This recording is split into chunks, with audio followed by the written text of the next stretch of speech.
just like a friend from back home. This is your Filipino radio experience in Las Vegas. PHLV Radio. PHLV Radio. Hello, everybody. Saturday night. It's 10:07 p.m. if you're watching us in the Pacific. Normally where I'm based. But as always, good afternoon if you are watching us in the Pacific or in in Manila, where I'm currently at.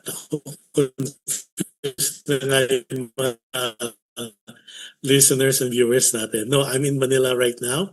So magandang hapon sa inyong lahat. At I wish you had a wonderful lunch with your friends, family, and loved ones. We are live today on different platforms, namely Apple Podcasts, Google Podcasts, iHeartRadio, and Spotify. And of course, our latest edition from, I think, Q4 of last year, of 2025, was additional is Amazon Music. Also, we are live on different platform as well as PHLB Radio Facebook page, as well as PHLB Radio YouTube channel. If you are not a subscriber yet, please do subscribe by liking, share, and subscribing.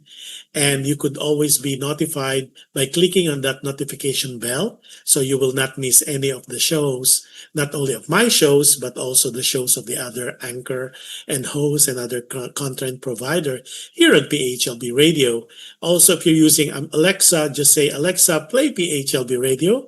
And if you're using Amazon Fire TV, just look for PHLB Radio channel. You could always watch us also using our website, which is www.phlbradio.com. So happy viewing to our Team Share and Team Replay. And also happy birthday to everybody who's celebrating their birthday. It is the 10th. If you're in different parts of the world, it's January 10, 2026. Here in Manila, it's January 11, Sunday, 2026. Yan. So good morning, good afternoon, and good evening to everybody. Ang ating first honor, ang nagbabalik, si Adele Ordinario. Happy New Year to you, Adele. Sabi niya, hi Kuya Josh and Kuya Johan. Tapos yung time check niya rin. Tama, 10:07 here in California, USA. And then si Angelina Tabuena. Hi Angelina, happy viewing to you. I'm glad you're here again today. Si Jigs Cooper, si Gilda Cooper, a good friend of mine in California, in Carson, California. Sabi niya, listening from La La Land. So I guess you're listening from Hollywood. So magandang tanghali, hapon, umaga sa inyong lahat. Sabi ni Angelina, happy Saturday evening po, Sir Josh. So Angelina, definitely you are in the States as well.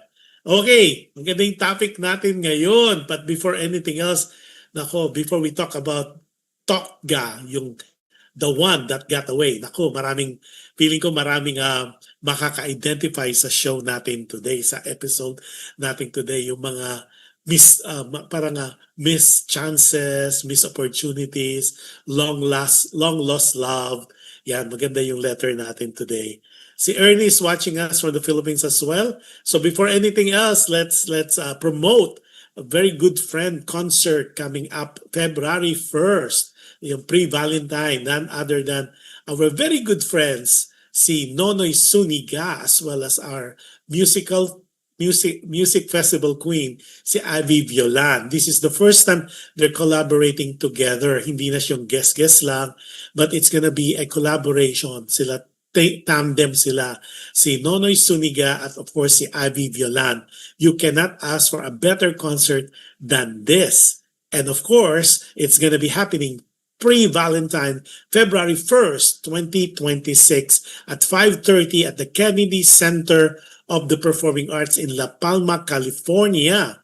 So for tickets, get your tickets now as early as now, and you could call these numbers. Let's see. Tingnan ko kung mahanap ko yung aking aking cheat sheet. Hold on, okay? So it's gonna be at okay, here. For tickets, you could call this number. Area code 3011, or you could call at 213-600-0881 208-676 on Valentine's Day. And it's 5:30 at the Kennedy Center for the Performing Arts. Yan. So maganda po itong concert na to. You've seen most likely si Ivy on her own solo concert as well as Mr. Nonoy Suniga. Imagine putting these two great artists, iconic artists, legendary artists together in one show. And the show, of course, is Playlist of the Heart. Yan. That being said, okay. Sabi ni Adele Ordinario, happy birthday to my sister Ida today. Happy birthday, Ida. Sabi niya, we celebrate at Stonefire Grill in Fountain Valley. Uy, I like that. I like that restaurant. Sarap. Stonefire Grill. Yan. Tapos, sabi ni Angelina Tabuena, anytime. Sabi niya, thank you so much for a nice shout out po, Sir Josh Endowit. Naku, Angelina, I'm so glad that you are supporting our shows. Hindi lang yesterday, but also every shows that we have. Maraming salamat as well. Now, to begin our topic, episode for today or for tonight's show, The One That Got Away. Ako, ang ganda nitong show na to today. Kahit ako, may kilig factor itong show na to. So think about it, guys, yung mga nanonood right now, yung mga The One That Got Away, yung mga muntik na hindi, yun sabi nga, pinagtagpo pero hindi tinadhana. Okay, yung mga missed chances. Okay? Now, sabi nito, let's start. Sabi niya, and don't worry if you missed part of it, you could always watch the whole show later today at using our Facebook page or our YouTube channel, PHLV Radio, or my Facebook as well. It will be posted as well. So sabi niya, The One That Got Away, or TOTGA, yun ang sabi ng mga millennials. Sabi niya, Dear Kuya Josh, just call me Adrian po. I'm 60 years old, single by choice. Maraming bagay sa buhay ang pinagsisisihan ko. Maraming pagkakataon ang pinalampas ko at nasayang. Magandang araw sa iyo, Kuya Josh. Maganda ang buhay na pagkabata ko. We had a close-knit family of 5. My parents were both lawyers who encouraged us to be lawyers as well.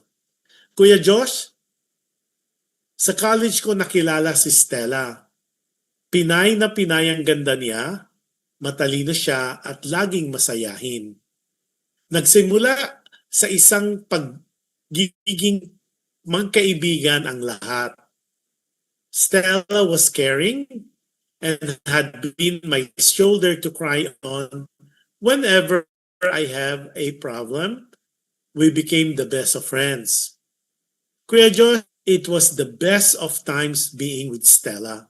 After some time, I already knew in my heart that Stella is the one. The person I want to be with, the lady I want to build a family, the woman that I want the woman I want to have my children with, the lady I want to grow old with. Kuya Josh, many times over I tried to tell her my love for her. Pero takot akong mabigo. Takot akong i-compromise ang friendships namin. Mga bagay na what ifs ang sumagi sa isip ko. What if na hindi niya ako pala gusto? What if na ma-turn off siya sa akin dahil sa pinagtapat ko sa kanya? What if na magkasira kami bilang kaibigan dahil sa true feelings ko sa kanya? What if kaibigan lang pala ang gusto niya at hindi niya ako gustong maging boyfriend? Kuya Josh, kahit hirap sa damdamin, I went on with our friendship. I love her from a distance until she met Fredo, who eventually became her boyfriend. Ang sakit-sakit, kuya, para sa akin to know that she was with someone else. Siya na tunay kong mahal, siya na sagot sa aking mga dasal.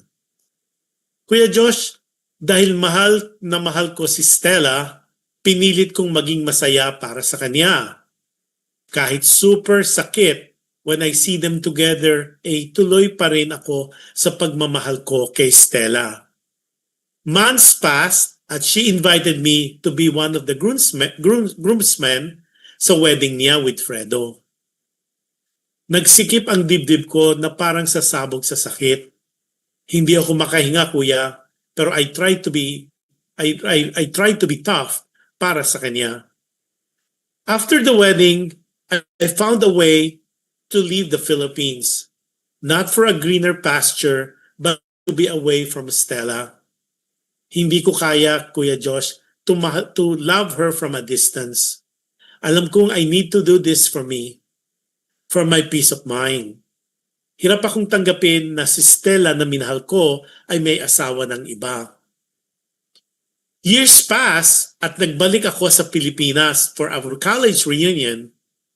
Doon ko muling nakita si Stella. Tulad ko, may edad na rin siya. Nagkakwentuhan kami tungkol sa mga bagay-bagay. Sinabihan niya ako at tinanong, "What happened to you? At bakit naglaho ka na parang bula sa buhay ko?" Dito ko rin nalaman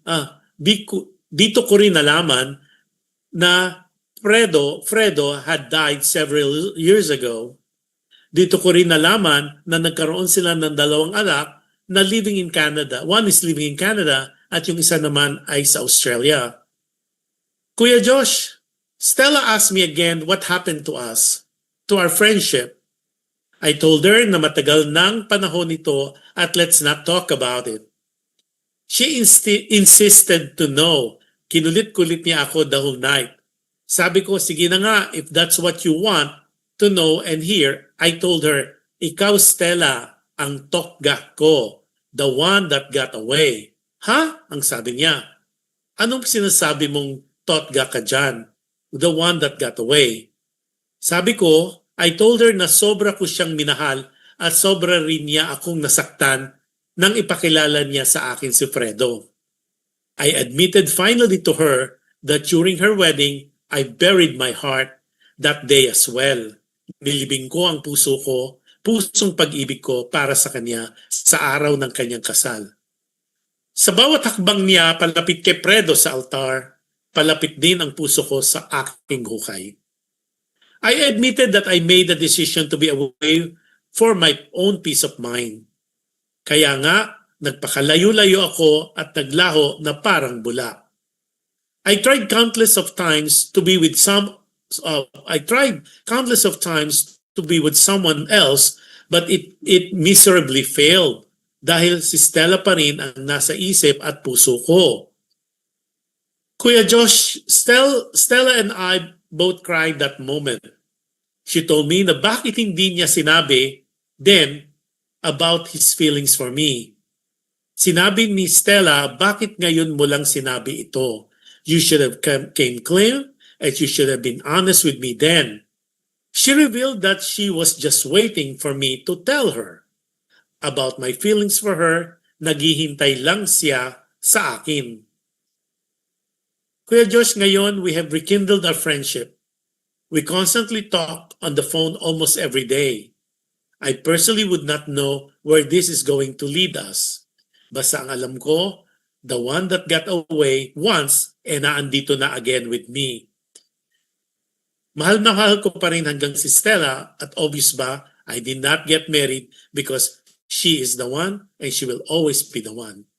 Kaya nga, I wrote to you to tell people to learn from my mistake. My biggest mistake in life was not to be honest with Stella about my feelings.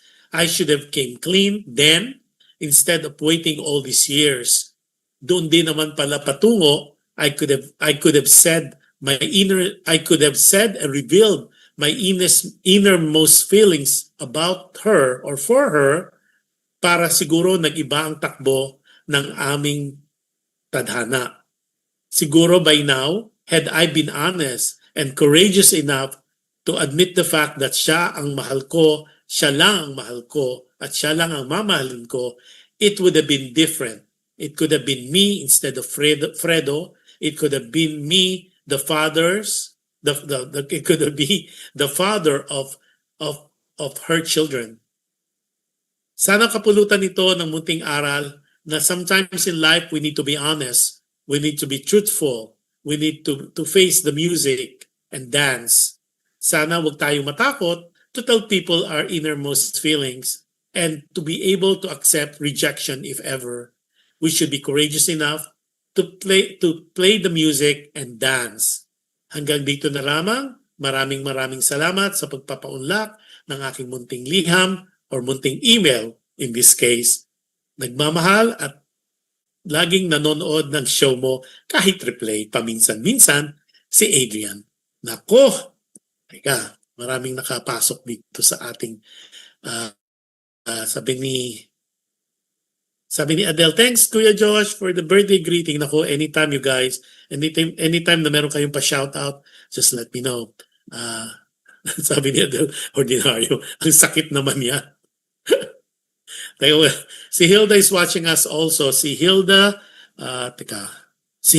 Damao is watching us as well. So happy viewing sa iyo. Okay, synopsis lang for those yung mga medyo nahuli. This is an email sent to me by Adrian. Si Adrian ay 60 years old na. So if you're in the Philippines, senior na. Naku, may mga discount na yan. At he's still single, he said, and it was by choice. Sabi nga niya, yung kanyang childhood was good, tapos yung parents niya were both lawyers. So they were encouraged at their early age to be lawyers as well.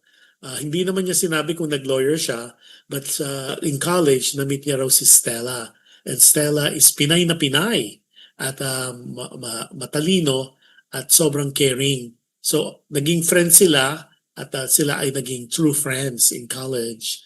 Tapos parang they do work together, they do things together hanggang na feel nga ni Adrian na mahal niya si Stella. Na Stella is the one. Siya lang. Ang problema, itong si ating Adrian, si Kuya Adrian o si Lolo Adrian ay nagpatumpik-tumpik. Hindi niya sinabi ang true feelings niya kay Stella. So until siguro talagang ayaw raw niya kasi yung mga what ifs. What ifs pag nagtapat siya kay Stella ng tunay na nararamdaman niya. What if na baka ito yung makasira pag nag-cross siya ng friendship line. At what if kung ang feelings niya kay Stella ay unrequited, meaning hindi naman same, hindi naman vice versa, o hindi naman nararamdaman din ni Stella na may pagtingin siya kay Adrian. So all this fear, parang inano lang niya, he kept it to himself. Until one day si Stella ay may pinakilala. Ito ay si Fredo Fredo na eventually ay naging boyfriend ni Stella. Sabi nga niya, months passed at siya ay naimbitahan. He was invited to be one of the groomsmen na sa kasal niya with Fredo. Sabi nga niya, kuya, ang sakit-sakit. Parang sasabog ang dibdib niya sa sakit dahil nga ito yung babaeng talagang pinangarap niya. Ito si Stella, ang pangarap niya at ang kanyang sagot sa kanyang mga dasal. Ang problema lang nawala siya ng courage. He was not courageous enough to tell Stella his true feelings for Stella. So sabi nga niya, what a description it was, na habang palapit at naglalakad si Stella papunta sa altar to marry Fredo, ay palapit din ang kanyang paghakbang sa kanyang puso na inililibing niya. So si Adrian was, while Stella is getting married, si Adrian naman ay nililibing niya ang pag-ibig niya para kay Stella. Of course, sabi niya, but he played the part as if he was very happy for Stella, pero malaking paghihinayang. Sabi nga niya, ito yung dahilan kung bakit he decided to leave the Philippines, to forget things, to start anew, at the same time to have a peace of mind, kasi nga hindi niya matanggap na nawala na sa kanya si Stella. So years passed, and of course they wala ng contact, ganyan. Then he decided to come back to the Philippines for a college reunion. You got to remember, it took so much time. Sabi nga ni Adrian, he did try to have some relationships in the past. Pero lahat yun naging miserable. It turned out na wala talagang nagtagal simply because iba pa rin yung tinitubok ng puso niya. It was still Stella all this time. Until years passed, bumalik ng Philippines si Lolo Adrian, at nagkita sila sa college reunion nila, or it has to be college or university reunion, at nagkita uli si Stella. At sinabi ni Stella, oh, ano nangyari sa'yo? Bakit nawala ka parang bula? What happened to you? Parang all this time, no communication, parang ganyan. And then Adrian said, wag na natin pag-usapan. It's a long time. It's passed a long time ago, and it's not necessary. Pero kinulit-kulit daw siya ni Stella na sabihin niya talaga yung totoo. So that being said, ang ginawa niya ngayon, nagpatapat siya. Sabi niya, alam mo ba, TOTGA kita eh. What do you mean? Sabi ni Stella, the one that got away. Sabi niya, ha? Ano pinagsasabi mo? Nang TOTGA ka dyan? Hindi ka naman nagtapat sa akin eh. I was waiting all this time for you to tell me that. Tapos sabi niya, but you didn't have the courage. Hindi ka naman nagsabi. Naghihintay lang ako, sabi ni Stella. At sabi nga niya, and then of course, doon niya nga rin nalaman sa college reunion na Fredo passed away several years ago na. At of course, they had 2 children. One child is already in Canada and another child is already in Australia. So doon nagsimula uli yung kanilang pagiging magkaibigan. Na-rekindle ang kanilang friendship. At this time, mature na sila. Pero sabi nga niya, Kuya Josh, hindi ko alam saan ito patungo, where it's gonna lead us. But what is important is na-enjoy na ulit na yung friendship nila. Kaya lang sinabi niya, that's the reason why he wrote to us, was to tell us and to encourage us to be truthful, to be honest, to take courage in facing the music. Kapag mahal mo ang isang tao, sabihin mo, and don't be afraid daw to be rejected, kasi that is part of life. So sabi niya, that's why he wrote to us, para hindi kayo magkaroon ng the one that got away in your life, para walang pagsisisi, walang panghihinayang. And that's the real reason why he wrote to us. So that being said, eto na, simulan natin. Sabi ni Jigs Cooper ni Gilda Cooper, no guts, no glory. Alam mo, totoo naman yun. Kasi like si Adrian, sayang talaga, it could have been a different path of life nang nangyari.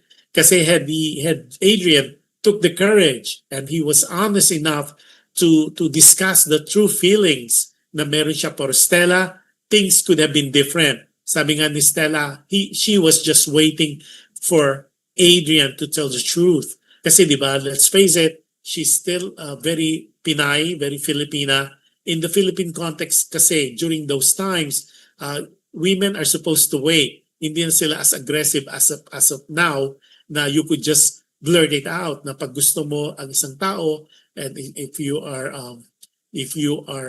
a female, normally in the past, talagang you wait. Hindi katulad ngayon, the ladies are kind of aggressive, although hindi pa totally. But in the past talaga, it's a no-no, it's a taboo for a lady to go up to a man, and for the lady to blurt out the innermost feeling and special feelings that they have for another guy. Hindi yan colloquially accepted, is not culturally accepted, at it's parang sinisimangutan yan, especially when they hear about it, because of the image and the thing that people would think about the female approaching another guy. But sabi nga, no guts, no glory, sabi nga ni Jigs Cooper. Had Adrian been courageous enough, had Adrian I would say, took a chance, had he took a chance to just inform Stella the innermost feeling, yung nararamdaman niya, then it would have been a different life that they had together. Hold on, ha? Medyo medyo ano yung ano ni Kuya Josh. So sometimes kasi, di ba, sumulat sa atin si Adrian is to give us lessons. Kasi in life kasi, sometimes you really need to take chances. Sometimes you need to sabi nga, face the music and don't be afraid to be rejected. Even in life, whether in relationship, whether in your job, whether in anything that you do, forget about what ifs. You don't want to grow old thinking what could have been, what could have, should have, and oughta. Okay? What you need to do is be courageous enough, be honest enough to, if you like someone, especially your friends, just say, hey, gusto talaga kita. But I don't know if it's going to be reciprocated, but it's important for me to come clean. It's important for me to be honest. It's important for me, for you to know kung ano talaga yung nararamdaman towards you. And maglagay ka na agad ng disclaimer. Sabihin mo agad na, I'm telling you this not for you to accept me. I just want to come clean. I just want to be honest kasi kaibigan tayo and this is how I'm feeling about you and sana wag mo masamain pero I would like to live life as honest as I could. Kasi sometimes yun ang nagiging issue ng mga tao that sometimes we hide our tinatago natin, we hide our true feelings about other people. Whether we like them, we don't like them, we hate them, or we have opinions about another person, we keep it to ourselves. And sometimes you just you just make sure that it's the proper time. Siguro naman hindi ka magtatapat when you are in a group or a crowd. If you are truly friends, you should not have this qualm about being honest with each other. You should not have any mixed feelings na hindi ka maintindihan. In life kasi, honesty is the best policy, which is, it's a tried and it's been said time and time again. Pero you need to understand being honest in your relationship, being honest with your feelings, at dito nagkakaroon talaga ng a different understanding. For example, imagine had Adrian he been honest about his feeling, maybe instead of Fredo being the husband, it could have been him. Maybe instead of Fredo being the father of Stella's kids, it could have been him. Diba? Ang laki ng panghihinayang because he waited all these years to be honest enough to tell Stella, sinong pinahirapan mo, Adrian? So that's why it's good that he wrote to us kasi nga importante na in life wag niyo nang pahirapan ng sarili niyo. Rejection is part of life. Hindi lahat ng sugal na ipapanalo, hindi lahat ng chances ay nagkukuha mo yung mga gusto mo. Not all your wants are given to you. Not all your likes magugustuhan ka rin. Ako lakas ng ulan dito sa Philippines. It's raining cats and dogs right now. I hear it while we're doing the show. So yun ang dapat iniisip natin. So I think this is timely, especially for the new year, for us to be honest, to be courageous, to be open the possibility of possible relationship with, even though kaibigan natin, it doesn't mean na porque kaibigan ka barkada, you might not have true feelings. Importante rin na honest din ikaw. For example, ang kaibigan mo nagtapat sa'yo na may gusto sa'yo, then you just be honest. Huwag mo rin naman, let's not play the field or lead them on. Kasi mali rin naman yun. So we have friends in our lifetime na alam natin na may gusto sa atin or sometimes nagsabi ng innermost feelings nila sa'yo, then you just have to be very honest. One, do you like them too? Two, do you like them as friends? O three, wala silang maasahan sa'yo. Because you are a type na you don't want to cross lines. Kumbaga hanggang friendship lang ang ma-offer mo or hanggang brotherhood, sisterhood, whatever kind of relationship on tingin mo dun sa tao ay kapatid lang. It doesn't have to be parang kailangan i-reciprocate mo yung nararamdaman nung kaibigan mo. It doesn't work that way. But if you would take a chance, parang you would gamble on facing and addressing your true feelings toward a friend or a person, you never know the outcome of it. It might be a good outcome, it might be a positive outcome, or it might not be the outcome that you wanted, but at least nasabi mo.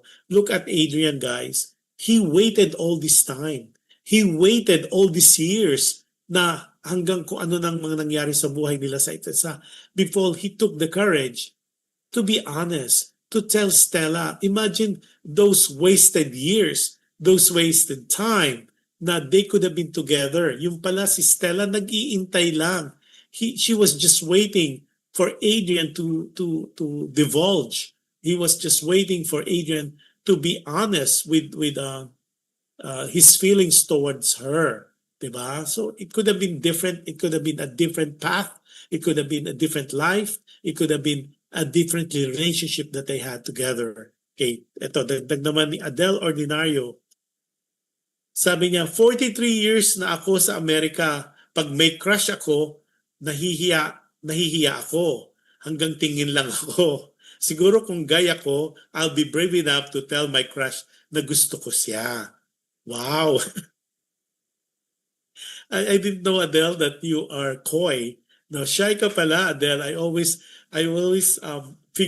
picture you to be a woman of courage, na go-getter. But this is a revelation. Adele po is a friend of mine in California, in LA, and she lives in Long Beach. But she goes back and forth to Las Vegas because they're good friends with Josie Harrelson, or siya yung nanay ni Jokoy, yung stand-up comedian, a very good one. So si Adele is a very supportive of all the shows of PHLV Radio. Pero hindi ko siya na-feature. This is a revelation for me na Adele pala is quite coy. Tingnan mo. Sabi ni Rosana Miral, hello, Dr. Rosana Miral Barrera, our singing dentist from Calamba, Laguna, who's currently in Doha, Qatar with her family. Siya ay involved talaga pa rin sa dentistry on the academic side na this time. Wow! Saya parang wala na akong ganyang feelings. Well, age is just a number. Aba, may pang ganyan-ganyan pala. Ay, si Gilda, nako, parang may alam ako Gilda. Si Gilda siya, I'm still waiting. Parang kilala ko who you're waiting for. Eto itong mga to, sabi niya. Tapos, teka, ay, tingnan mo may nagte-text. Tapos si Olan Botial, sabi niya, thank you, Pastor Edwin, Happy New Year. Pastor Edwin, teka muna, maling nabasa ko. Sabi ni, teka, nag-iba ng ano ko, teka, sabi ni Rosana Milar Barrera, who's currently in Doha, Qatar. Nag-break lang ako, coffee break. Di ko alam complete story for today. Later, team replay ako. Maraming salamat po for our team replay in different parts of the world. Nakakatawa po. Minsan I get PM private messages that you really enjoy the show. But you know, what I said time and time again, yung mga letters po kasi binabasa natin. Although sometimes it's heartwarming and sometimes it's sad. At yung mga comments po niyo and opinion at yung panonood niyo po makes a big difference not only for our show but also for the people that you manage to give your comments or your opinion or sometimes your advice. Sometimes kasi it's always nice to hear it from another person, especially a stranger at that, kasi the biases are not there at may lahok na objectivity. Parang kasi sometimes, diba sabi nila, it is better to tell your innermost feeling and stories to a stranger kasi wala silang biases and they could tell things the way it should be said. Kasi sometimes yung mga friends natin, ayaw rin nila magsabi sa atin what they think because they don't want to jeopardize the friendship. they're afraid na baka mamaya instead of helping naka-hurt pa. But when you talk to a stranger, especially like people in our show, nagkakaroon sila ng feeling, although they're strangers, but at least, di ba, naririnig lang nila yung binasa natin na letter, at the same time, the advice, the opinion, and sometimes the comments are based from that what we read. So wala pong nagkakaroon ng mga biases yung mga advice and comments sila. Sabi, dagdag ni Rosana, sabi niya,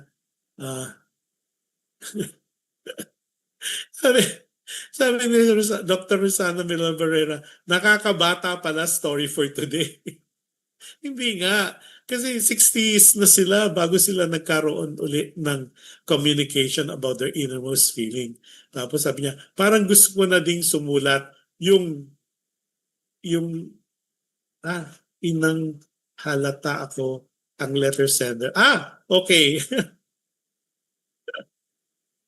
Ay nako, ito mga to. Sabi niya, parang gusto ko na rin sumulat yung hindi halata na ako ang letter sender para hindi mabuking. Oh, don't worry. In the event you write a letter, I will hide your location as always, and also your hopefully you're hearing that rain. Ang lakas ng ulan.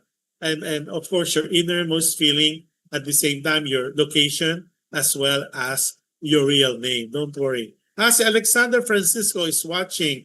Happy viewing sa'yo at happy birthday, advance happy birthday to your mom, si Edita Lomongo, who's currently celebrating or will be celebrating her 60th birthday dyan sa Dipolog. And I hopefully, Alexander Francisco, you're feeling much better. You were calling me earlier, but I guess you forgot that may show ako live. Aba, parang na-excite ako naman dito kay Dr. Rosana Milavera, Makulay ang buhay, pag-ibig ni Rosana. Uy, magandang title yan. Sige, pag ano na yan, magandang kulay pag-ibig. That would be a good title. So balik tayo kay Adrian. Adrian, di ba parang nahihinayang ako the way nanghihinayang ka rin. Kasi you should have come open. Di ba? You should have taken the risk. But back then, it could have been different. Naging different sana yung result, naging different sana yung outcome ng love life nyo ni Stella. Tika. Sabi ni Adele, I sent a letter na before, ibang name ko sa story. So go send a story. Sinasabi niya kay Adele, kay Rosana. Si Adele kasi at saka si Rosana, they became good friends. And because they are supportive of PHLV radio. Tapos nakita sila sa Las Vegas. Imagine. And of course, I saw Rosana also here in LA when she visited with her family here in Los Angeles. And you could see all those pictures sa Facebook page ko. Okay, going back. So imagine mo, Adrian, kung nagtapat ka lang ng feelings mo kay Stella, things would have been different, di ba? You could have been maybe Stella's husband now and you have your kids with Stella. Pero yun nga ang lesson talagang dapat matutunan natin, including Kuya Josh. We need to take courage. We need to be honest when we have feelings for a person. We should be cognizant. We should recognize that. Huwag natin itago. Huwag natin ikubli. Huwag natin i-hide. Kasi tayo rin ang mahihirapan when we like a person or when we are in love with one person, kahit na kaibigan natin, you could come out open, and I don't think the other person will take that against you. It will be a more harmonious, more open, more encouraging relationship. Kasi you don't need to take chance. Kailangan mo talaga mag-take chance. But what you could do, put a disclaimer. Had it been me, ako si Adrian, I would have come open. But I will put a disclaimer that sabi ko, Stella, may sasabihin ako sa'yo. Pero don't judge me, pero it needs to be said para at least you know my feelings and where I stand with you. Pero in the event na the feelings, what I'm telling you or what I would be divulging to you is not same or cannot be reciprocated. Ox lang, okay lang. But it's important for me, what is important for me is to be able to tell you and to be truthful kasi gusto ko talaga kitang maging kaibigan at ayokong mawala yung pagkakaibigan natin. And then that's the time you tell your story. Then that's the time you admit to Stella your innermost feelings towards her. And si Stella naman, kita mo, like what Stella was saying, she was just waiting, Adrian. Imagine mo yung missed opportunity there. Stella was just waiting for you to tell her your feelings towards her. Diba? Imagine mo if you gamble, kung isinugal mo yung feelings mo, hindi ka natakot. That's why, ladies and gentlemen, listeners and viewers, sometimes in life, gamble. Sumugal ka on your feelings, sumugal ka on the situation, sumugal ka dun sa tao, sumugal ka na sa pwede kang ma-reject at pwede ka rin mag-isaya. Imagine if it's a rejection, then move on. At least you know how the other person is feeling about you or towards you. Pero hindi siya, kahit na hindi siya guarantee that your feelings will be reciprocated, you never know until you took chance of the situation and you tell the person how you care for that person and whether it's a friendship love or whether you want to be boyfriend, girlfriend, whatever it might be, honesty is always the best policy. If you tell the truth, if you're courageous enough, you're ready to face the music, and you could even elevate it, you're ready to be rejected if ever, that you are able to move on as long as you were honest, you were open, you were I would say able to gamble your innermost feeling and the feeling of being rejected if ever. Pag ready ka nang i-gamble yung mga bagay-bagay na yan, then that's truly would be a better life to live, di ba? Mas maganda yun na wala kang tinatago, wala kang kinukubli, at walang takot sa puso mo to do things, to tell things to the person that you care and love the most. Yan, sabi niya.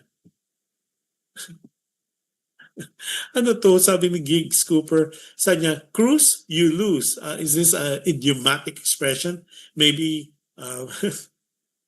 so yun ang dapat natin pala katandaan. So Adrian, thank you for sharing your letter with us.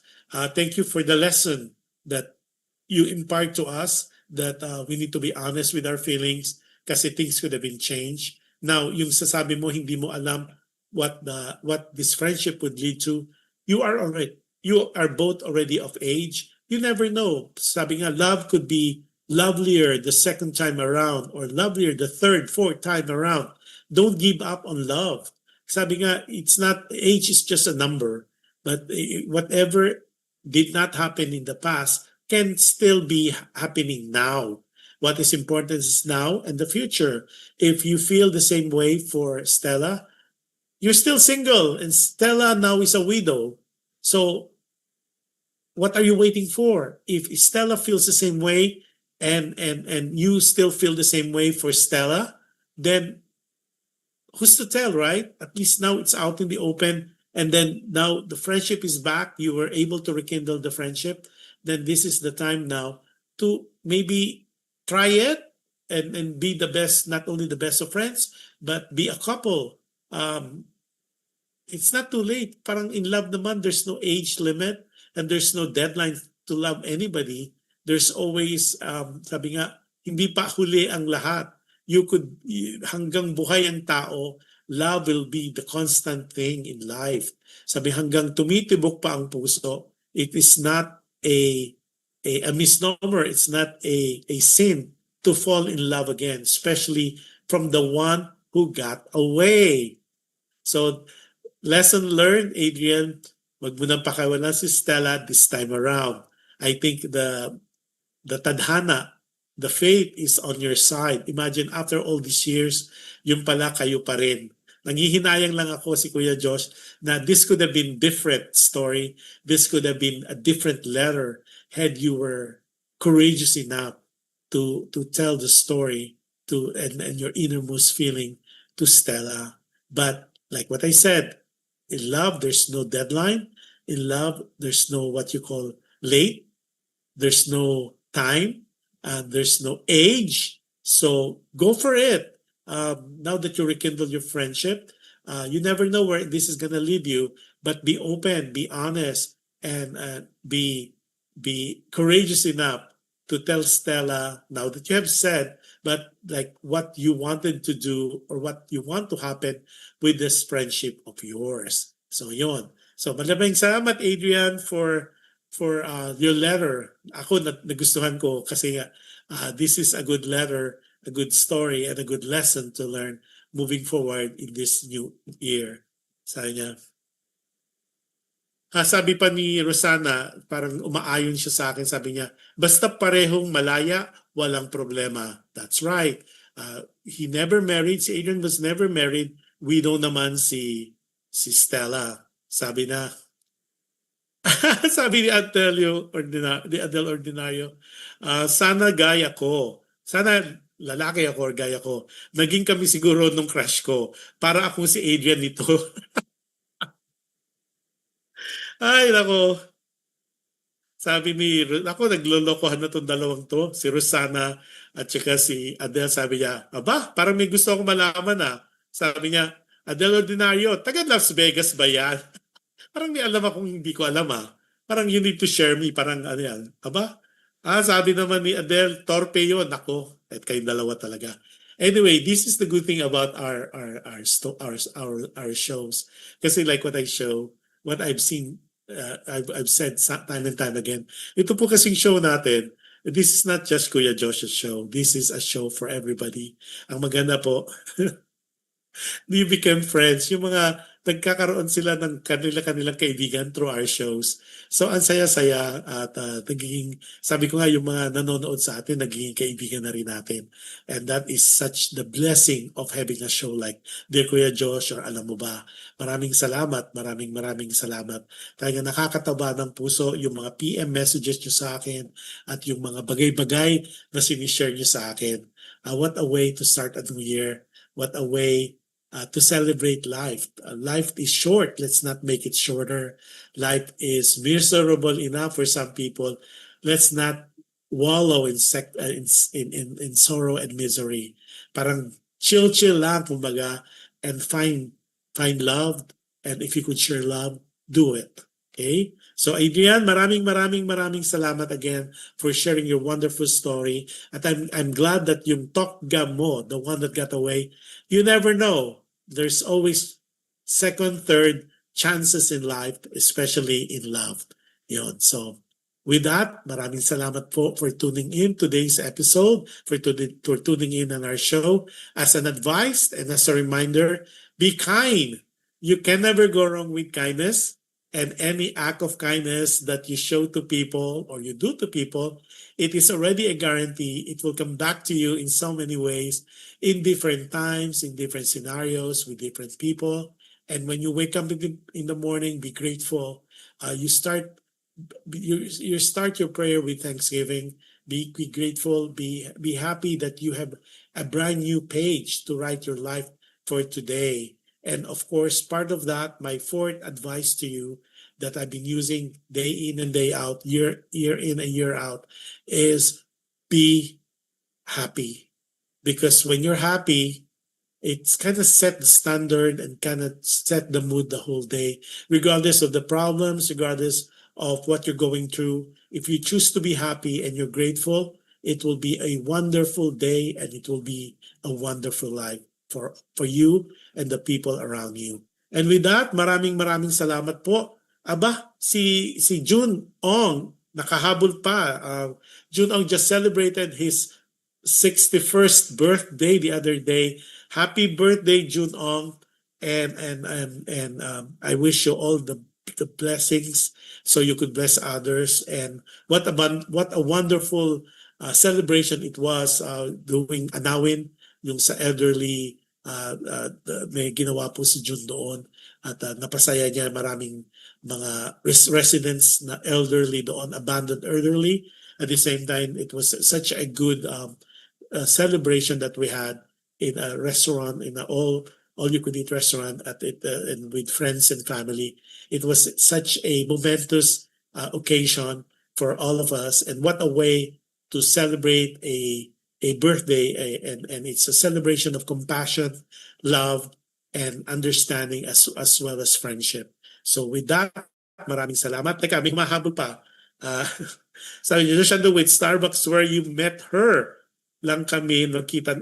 Talaga? Sabi niya, Joshua, with Starbucks where you met her lang kami nakita ni Rosana Milar Barrera. Tapos, nangyaya agad agad mag-drive ko sila sa Las Vegas. Kaloka. Ay, nako, yan ang maganda talaga sa show na to, because doon nagagiging magkakaibigan, and you created more friends across the globe and around the globe by going to shows like Dear Kuya Josh. So with that, maraming salamat. Sabi ni Cesar, next year uli, yeah, with God's grace and God's blessing, alam ko things will be much better in 2026. 2025 is passé, it's past. Whatever happened in 2025, pick up the lessons from that, apply it for 2026, and pray for more blessings so we could bless others as well. With that, enjoy the rest of the weekend. I know in some place of the world, it's a Saturday evening. Here in the Philippines, it's already afternoon of Sunday. So you guys enjoy the rest of the weekend, and I wish you all the best and make it a phenomenal safe next week. And God bless us all. Bye everybody. Let's see each other next Friday, Saturday, and Sunday in my other shows. So maraming salamat for tuning in, and maraming salamat for always being there. Again, it takes a village to have a show like Dear Kuya Josh at Alam Mo Ba.